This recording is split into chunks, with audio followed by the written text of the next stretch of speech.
Atəşgah Məbədi Dövlət Tarix Memarlıq Qoruğunda 3-cü Nəsimi Şeir, Mənəviyyat və İncəsənət Festivalının bağlanış mərasimi keçirildi. Burada Nəsimi irsinə həsr olunmuş spiritual, irfani, musiqili, ədəbi bədii gecə təşkil olundu. Gecə Savalan qrupunun ifasında söz layihəsinin iştirakçıları ilə şairlər və musiqiçilərin birgə məclisi formatına quruldu.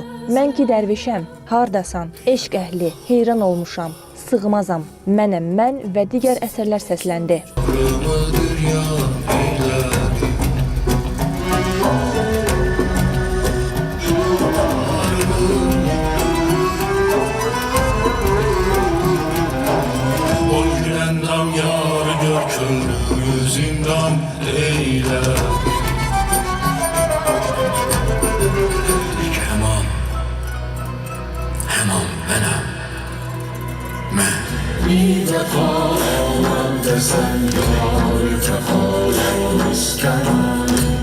Adətən mən fərqli tərzdə şeirlər səsləndirmişəm. Bu isə Nəsimi ruhundan ilk dəfə belə deyək, bu qədər yaxından təmasda olurdum və düşünürəm ki, Nəsimi yaradıcılığının enerjisi buradakı tamaşaçılara və bütün insanlara keçdi və inşallah ki, növbəti festivallarda Nəsimini daha da gözəl şəkildə təmsil etmək və onu insanlara tanıtdırmaq üçün əlimizdən gələni eləyəcəyik. Biz Nəsimin ruhundan çalışmışıq, çıxmayaq qırağa. Biz onun həm alətlərindən, həm xüsusi belə deyək, biz bəzi davul və qaval alətlərini istifadə elədik ki, onlara xüsusi dərilər çəkdirdik ki, biz onun səs yazmasında hansısa o effekti ala bilək. Və düşünürəm ki, ala da bildik, bir neçə alətlərdən istifadə eləmişdik biz buradan. Bildiyiniz kimi, burada musiqilərin 70%-i yeni yazılmışdı. Sırf Nəsimi festivalı üçün, bu gün üçün yazılmışdı və bizim Savalan qrupunun digər üzvləri hamısı istedadlı uşaqlardır və istedadlı insanlar var orada deyə hərədən süzülən bir formatda və böyük bir musiqi yarandı. Və demək olar ki, 3 ay ərzində biz bu musiqi ilə yaşamışıq. Oyanırdıq və yuxuya gedirdik. 90%, yəni bu işin 90%-i tam ilk dəfədir səslənir.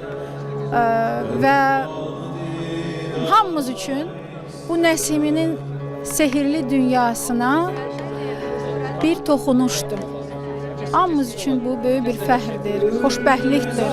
Gənc tələbələr Nəsiminin qəzəllərini və bizim bəstəliyimiz musiqini elə dərindən hiss ediblər ki, bugün sizlər üçün bu sehiri yarada bildilər.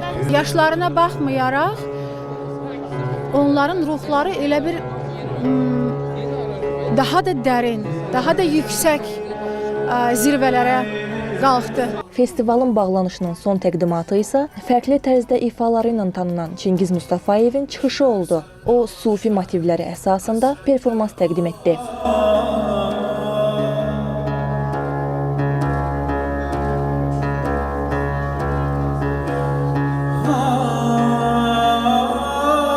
Qeyd edək ki, 23-25 sentyabr tarixlərində Heydər Əliyev Fondu və Mədəniyyət Nazirliyinin təşkilatçılığı İSESCO-nun tərəfdaşlığı ilə keçirilən Nəsimi Şeir, Mənəviyyat və İncəsənət Festivalı maraqlı təqdimatlar, premyeralarla yadda qaldı. Festival müxtəlif bədii ifadə formaları vasitəsilə humanizm, sevgi və tolerantlıq mövzularını araşdırmağı, mədəniyyətlər və nəsillər arasında yaradıcı dialoqu təşviq etməyə hədəfləyir. Geniş miqyaslı tədbirin proqramı müxtəlif sənət növləri və bilik sahələrini əhatə etdi. Bakı və Şamaxının müxtəlif məkanlarında baş tutan festival bu ildə Azərbaycan şairi və mütəfəkkiri İmadəddin Nəsiminin fəlsəfi və ədəbi irsinin öyrənilməsi, ədəbiyyat və incəsənət sahəsində bir sıra tədbirlərlə yadda qalıb.